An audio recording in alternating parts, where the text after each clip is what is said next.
on the fun and grab your glue gun. It's the Preppy Crafty Girl. Hey everyone, it's Jonna, the Preppy Crafty Girl, and I am here for MasterBoard Madness 2026. It is the brainchild of Hazel at Hazel Design, and I am today's guest creator. So I'm super excited. If you don't know about Hazel's MasterBoard Madness, she has it's going on for the month of March. So it's 31 days of masterboard inspiration from your favorite creators. And this is what the month looks like. So some days there's 2 creators and some days there's only 1. And I just happened to be today, March 3rd. And I am so thankful that I was invited to take part in this, and I am looking forward to see what everybody creates. I am choosing my substrate as fabric because I have so much of it. I love it, and I'm working on a few journals right now for today's Tuesday, Two Sweet Tuesdays with Mary at Plethora of Paper, and I are doing a collab, so you might want to check that out. I'll go more into that at the end of this video, and I'm going to go ahead and get started. I'm going to tell you what you need, and please stay tuned because I'm going to show you what ends up happening with this fabric masterboard. I think you're going to love what ends up happening, and I think you're going to implement this into your own.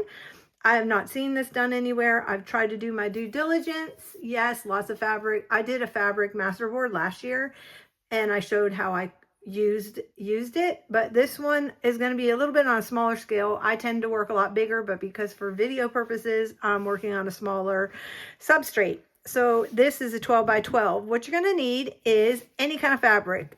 I'm using one. This is actually something I thrifted. It was this kind of looking like it's tea stained but not kind of fabric, and so I thought, well, that's perfect, and I'm just going to use the back side to work on, and then it'll have this really cool kind of cloudy tea stainy look on the back. And you want the pattern, if you like the pattern or you're going to use the pattern, you want that on the back of it because you'll see what we're going to make with this masterboard. So some of the things you need are going to be some fabric scraps, and I have some leftover fabric scraps from my journals I'm working on. And then you will need a rotary cutter. You're going to need a self-healing cutting mat. You will need a nice pair of good fabric scissors. You will also need a Frixion or some kind of washable marker. You're probably not going to want to wash this, so I say Frixion, and then you can just run the iron over it when you're done working with this, and this will disappear as long as you don't put it in the freezer, because the freezer will bring back the ink color. Then I'm also using my favorite stick of glue. It's the Cocoina. I love using this glue on fabric. It's wonderful. It doesn't soak through. It's nice and, oh my gosh. And the smell is fabulous. It's almost like an almondy, like an almond cookie. So it has a little bit of almond vanilla smell. I just love the smell of it. That's really reason why I use it, just because it smells so yummy. It's also made in Italy, and that is where I first started using it, was actually on my Italy trip, and I brought home a bunch of these glue sticks, but you can now get them online. So I will link everything down below. You're also going to need some kind of grid ruler of some sort.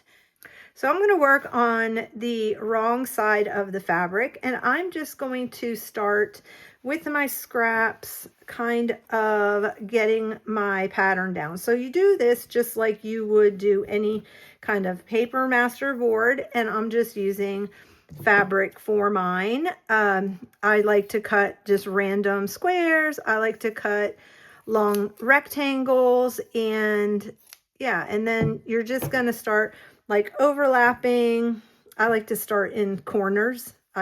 I like to work kind of corners and end. I think it gives me better look in the end, and you might want to choose to do that also. And it helps me to kind of spread out while I'm working on my scraps. So, and then I'll put one in the corner, and then I will also then work, I didn't iron some of these fabrics out, so it'll be fine though when I start gluing. And then I work some in the middle. So I kind of work in five, and then I work kind of toward the center. Keep working, and I will be back. If you want to join in on the fun, you just jump in and start making some master boards and tag Hazel at Hazel and Naka Designs. And then you will also see in my description box all the other makers. Their links are down below. And we will just have fun this month watching everybody create all their beautiful master boards. It's going to be interesting to see because, you know, everybody has their own take on it. And it'll be interesting to see what everyone is going to come up with. And yeah.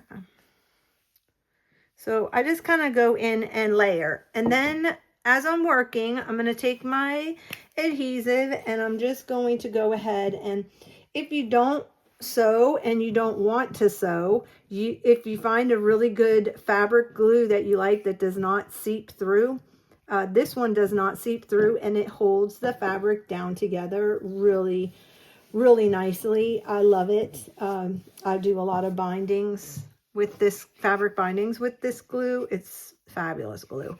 And I love it because it works great on fabric and it does not stain the fabric at all, and it will not seep through. So this is how I kind of work. I just will continue on and continue laying it down. Susan, I totally love it, went yesterday, and oh my gosh, she just rocked out the whole explanation of the whole masterboardness of everything. And so if you want to go follow, give her a follow and check out her Masterboard Madness creation, go and watch her video. And Hazel has a playlist that she said she started on her channel. And I would follow that playlist if I were you, because I'm sure it's going to be a lot of inspiration for a long time and be a really good tool to have in your creative arsenal. So I'm going to be back after I sit and layer. And when I choose my fabrics, I tend to choose ones with a larger print, a smaller print, and a mid-size print. And I just feel like that makes a nice combination. When I get done with this and you guys see where I'm going with this in the end result, which I'm not going to tell you what it's going to become. You're going to have to hang in there. And it's a little surprise. And so, but anyway, I use a little bit of different size prints. So I've got like the tiny little polka dots, I've got a bigger polka dot, and then I have like a, you know, some kind of interest going on here. I am doing a little bit of candy, ice cream, all things sweets for Two Sweet Tuesdays.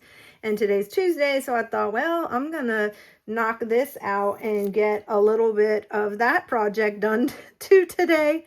So I kind of do this. I lay a few down and then I glue, and I lay a few down and then I glue, and I'm kind of laying them on top, and then I will be back to show you how I have finished the 12 by 12 grid. Okay, I'm back. I finished doing my little collage. So this is actually good the way it is, but we're going to transform this into something I bet you haven't even thought of.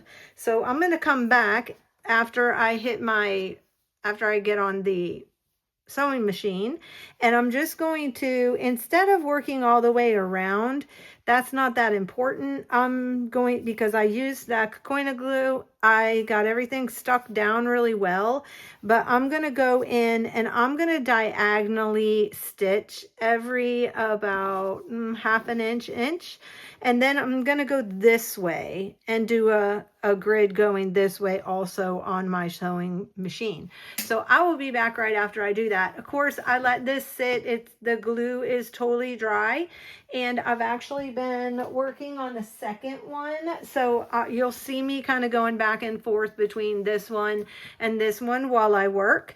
This one I'm going to go ahead and stitch up, and I will be right back. Okay, I'm back from the sewing machine, and I did diagonals and about every half inch. And then I went this way and did diagonals, and then I also went around and grabbed all the edges. So once that is done, what you're going to want to do is you're going to cut it in half and make 2 triangles. So not like cut it like a diamond, and cut it into 2 equal triangles. And I'm just going to take my rotary cutter and hold this down, and I'm just going to come across, making sure that that stays there. And I'm just going to cut. Sure, or I missed a section when it came apart. There it goes. All right, so you're going to have 2 triangles like that. Then what you're going to do is we're going to make it kind of look like a banner, right? But not. Okay, so you're going to put right sides together, and we're just going to come and we are going to stitch right here along the edge 1/4 of an inch seam. So I'm just going to go ahead and pin that, or you can, I use sewing clips because it's easier, and they are easier to find, and when they fall on the floor, that's for sure. And I'm just going to go ahead and take this back over to my sewing machine, and by the magic of television, I will be back and I'll show you what happened. Okay, I'm back from my sewing machine, and now what I want to do is I'm going to flip it over. What I wanted to tell you, before you cut that diagonal and you have the 12 by 12 and it's all nicely done like that, you can cut it up and make it into a journal cover, tags, belly bands, pockets. I did a whole tutorial on my channel, I don't know, 4 years ago, I think 3 or 4 years ago. I'll see if I can't find the video and I'll link it. And all that you can do with these fabric master boards. I have all kinds of ideas and shortcuts, and now I'm adding to it with doing this. Okay, so I'm just going to flip it over, and then what I want to do is I'm going to line the bottom up with like a line on here, and this is where your quilting ruler is going to come in handy. So what I'm going to do is every 2 inches, because I want my strips to be 2 inches. Every 2 inches, I'm going to go ahead and I'm just going to draw a line. I'm using my Frixion pen. And then I'm going to go up and I'm going to do the same thing again. And I'm just going to continue making 2 inch lines. Okay, again, put it on my, my 2 inch mark. Make sure that's lined up. And then I'm going to go 2 inches, and let's see if this is 2 inches. Hopefully I don't have to cut it off.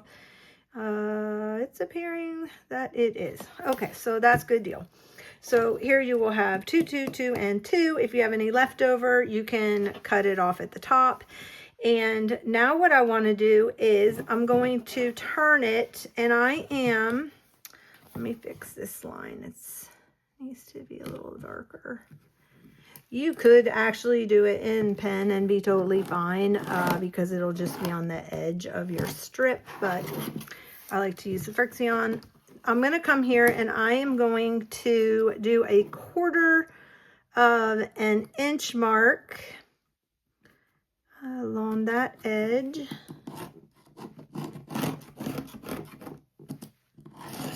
on that edge. So on the short edge, you want to do a 1/4 inch mark. And everywhere those cross, you want to draw a circle. And you will see why in a little bit. That didn't come out very well. Okay. And then we're going to do the same thing on this side. You are going to come down a 1/4 inch all the way along. Well, I guess you just really need to go where it crosses. You don't have to do a full line. That's fine. You're going to go ahead and draw a circle wherever those lines intersect, okay? Now, this is where it gets a little tricky, and you may have to watch it about 14 times, but I would highly recommend that you do not do your first one of these with your precious masterboard. Go and make one of these with like a cheap piece of fabric or sheet remnant or something like that, some little remnant, 12 by 12 piece. And also, you don't have to do this 12 by 12. You can do this. I actually like to work with a fat quarter when I do my master boards, which is what I actually did when I did the one on my previous video on fabric master boards. So what you're going to do is we are going to turn this over, and you would think you would just, line it up like this, right, and stitch it. No. What you're going to do is you are going to take the second target, and you are going to line it up with the first target. So you're just going to take this and you're going to go here and you're going to look for it, and you are going to line that up right there. Okay? And then what you're going to do is go to the next one, and you are going to just start to clip it and clip it. And then this should be here. And then you'll have a little offset right there. So it's not like the end will go there. And they should be off like by about a 1/4 inch if you've done it correctly. And you're going to have this wonky thing like Willy Wonka. So, and you may have to watch this about 10 times, but you'll get it. Don't clip this yet. You're going to start on the second one, and then everything else will work out.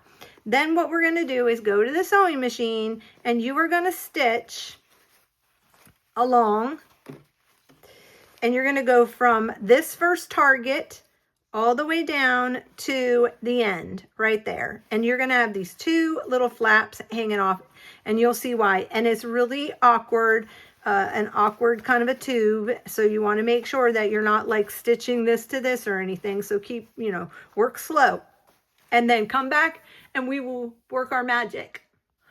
Okay, so I'm back from my sewing machine. I stitched a 1/4 inch on that right there. And now what I'm going to do is I'm going to go to my iron, and I'm going to iron this open. You definitely don't want to skip this part, but I do want to say one thing.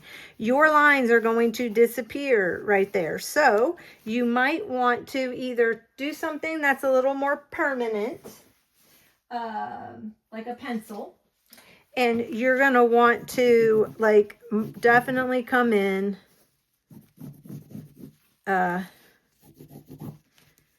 and draw out next to that, because these are going to become your cutting lines. And I could have done it with a pencil in the beginning, and that's fine. You definitely, because when you cut here, you're not going to see that line if you cut on the line. All right, so I'll be back. Okay, here comes the magic. So I've just pressed this open, and I pressed this open. So we are going to go ahead and start on one of these. And this is just like Wonka Vision. So we are going to just cut along that line. Now, if you took home ec back in the day, if you had a really good teacher that taught you how to make clothing, That's where I learned how to do this. Then you will be able to know what this is. We are making fabric bias tape. However, I'm not making this bias tape. I am making one long continuous strip of a masterboard that I will use as a snippet roll or as my journal wraps. Now these are how I do my journal wraps from a masterboard, like so. Oopie. And you will get about 4.5 feet out of a 12-inch piece of fabric for your journal tie. Now what I like to do is I would come in and I would sew another strip to the back side because of this. But it is a great way to stretch your fabrics and make the cutest. This is a little bit different than doing a snippet roll, a lot easier. All your fabric's going to be on the diagonal and it just gives a lot of interest. So yeah, so I hope you join me in this masterboard madness of a March and that you do this. It's a lot of fun. If you have any questions, don't email me. No, I'm kidding. I'm kidding. You may have to watch how to bring those two up together and where to stitch so that it becomes a long continuous thing. You may have to watch that a few times. It's a little tricky. But yeah, I love making these. You can also just use them like you do a snippet roll. That's fine. But to have a fun journal tie is awesome. So I just want to say thank you, Hazel, for inviting me to be a part of your Masterboard Madness 2026. Again, go follow Hazel at Hazel Anaka Designs, and you will have such a wonderful time and lots of inspiration. She started a playlist of all of us, and like I said, it goes from March 1st until the 31st. Hope to see you around. Bye, guys. I just wanted to let you know I will be coming back live this afternoon at 5 o'clock Central Standard Time for the kickoff of our Too Sweet Tuesdays that I'm doing a collab with Mary at Plethora Paper. We are doing all things candy journals, Willy Wonka, Chitty Bang Bang, and yeah, all kinds of fun, Candyland. So I hope you join us. And again, that's at 5 o'clock Central Standard Time for a live. It's going to be on both of our channels. We're doing I guess it's called a simulcast. I don't know what that's called. But anyway, you will be able to see us both on our channels. And I hope that you will join us later on this afternoon. See you then. Bye, guys. The Crafty Girls create